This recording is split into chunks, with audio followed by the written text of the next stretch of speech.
గిరిజన సోదరులకు న్యాయం చేసే విధంగా ఉంటుందని చెప్పేసి కూడా మీ ద్వారా కోరుతా ఉన్నా అధ్యక్ష.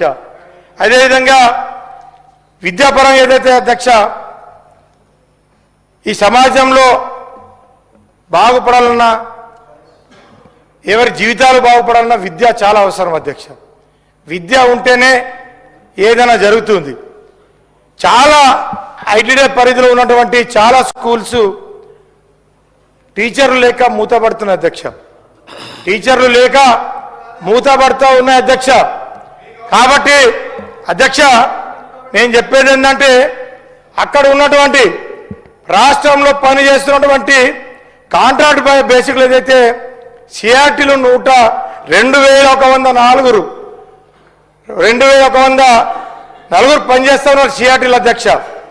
వాళ్ళకు ఏదైతే వాళ్ళకు జీతము తెలంగాణ రాకముందు ఏదైతే 4000 ఉండే అధ్యక్ష.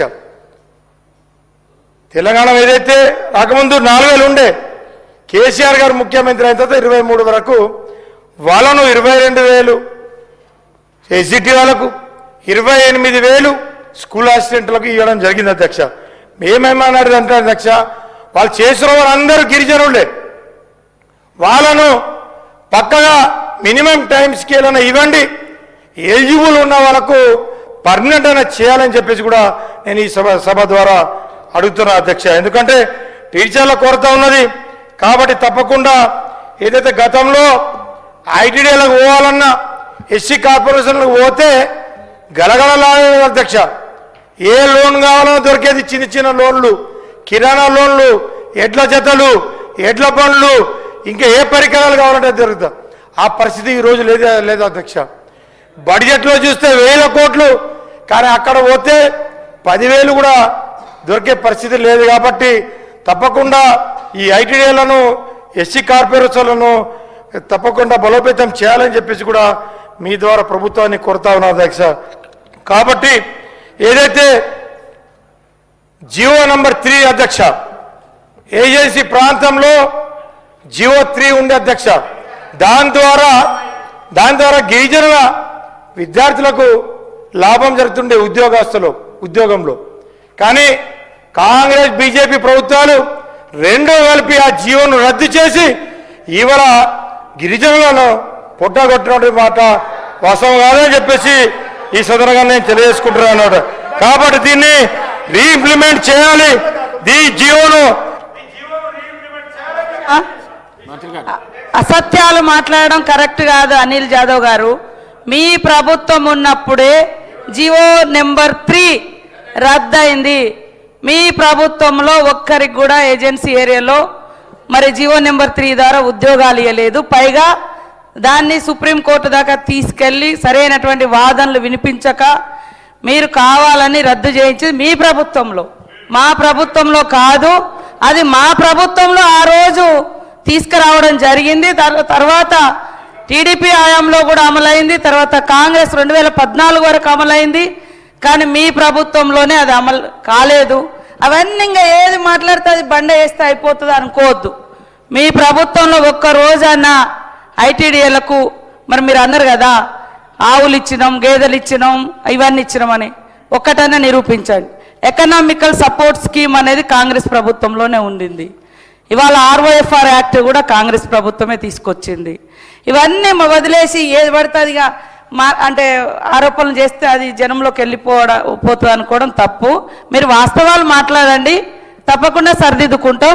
ఖచ్చితంగా ట్రైబల్ వెల్ఫేర్లో ఆదివాసుల కోసం కావచ్చు, గిరిజనుల కోసం కావచ్చు 9 తెగలు ఉన్నాయి ఇక్కడ తెలంగాణలో, ప్రత్యేకంగా ట్రైబల్స్. వారందరి అభ్యున్నతి కోసం పాటుపడాలనే ఉద్దేశంతో ముఖ్యమంత్రి గారికి మేమందరం పోయి ఒక వినతి పత్రం ఇస్తే అదనంగా ఇల్లులు ఇవ్వడం జరిగింది అధ్యక్ష ట్రైబల్స్కు అదనంగా. రేపు కూడా మేమందరం ట్రైబల్ ఎమ్మెల్యేలం అందరం ఆల్రెడీ ఒక వినతి పత్రం రెడీ చేసుకున్నాం. ఐటీడీఏలను ఇంకా ఎలా బలోపేతం చేయాలి, ఇరిగేషన్ ఎట్లా డెవలప్ చేయాలి. అంతకుముందు 29 శాఖలు ఉండేది అధ్యక్ష 2014 వరకు ఐటీడీఏలో. సమాంతరంగా కలెక్టర్తో సమానంగా PO ఐటీడీఏకు అధికారాలు ఉండేది అధ్యక్ష. దాంట్లో మైనర్ ఇరిగేషన్ మాయమైంది, హార్టికల్చర్ మాయమైంది, అన్ని డిపార్ట్మెంట్లు మాయమైపోయినాయి అధ్యక్ష.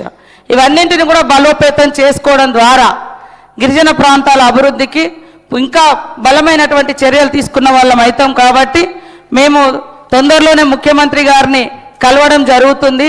కానీ ఇవన్నీ మాయమైంది మీ 10 ఏళ్లలోనే అని నేను తెలియజేస్తా ఉన్నా. మా సోదరుడు అనిల్ జాదవ్ గారు వాస్తవాలు చెప్పండి, ఏమన్నా లోపాలు ఉంటే కూడా ఎట్లయితే ఇంకా గిరిజనులు బలోపేతమవుతారు, బాగుపడతారో అవి ఇస్తే ఆ సజెషన్స్ కూడా ఖచ్చితంగా గవర్నమెంట్ స్వీకరించడానికి సిద్ధంగా ఉందని తెలియజేస్తా ఉన్నా అధ్యక్ష. అనిల్ గారు కన్క్లూడ్ చేయండి. అధ్యక్ష చేసేస్తా అధ్యక్ష. అదే థ్యాంక్ యూ అధ్యక్ష. ఏదైతే ఆర్ఎఫ్ఆర్ పట్టాలు ఏదైతే అక్కగారు చెప్పినట్టు ఓకేనే నేను వైఎస్ఆర్ పేరు చెప్పినా నేను మర్చిపోయినట్టు నువ్వు. అయితే అధ్యక్ష ఫారెస్ట్ భూములు ఏదైతే పట్టాలు ఏదైతే పోడు భూములు చేసుకుంటా ఉన్నారు అధ్యక్ష, ఎంత దయనీయమైన పరిస్థితి ఉందంటే అధ్యక్ష ఈ రోజులో ఫారెస్ట్ వాళ్ళు నిన్న రాత్రి కూడా ఒక నిమిషం ఆగవే, ఈ రోజు రాత్రి కూడా అధ్యక్ష చింతగూడ అనే గ్రామము నా కాన్స్టిట్యున్సీలో సీతాగుంది హైవే పక్క నుంచి ఒక 2 కిలోమీటర్ ఉంటుంది అధ్యక్ష ఒక ఊరు. గిరిజన అంటే ఎక్కడ ఉంటారు?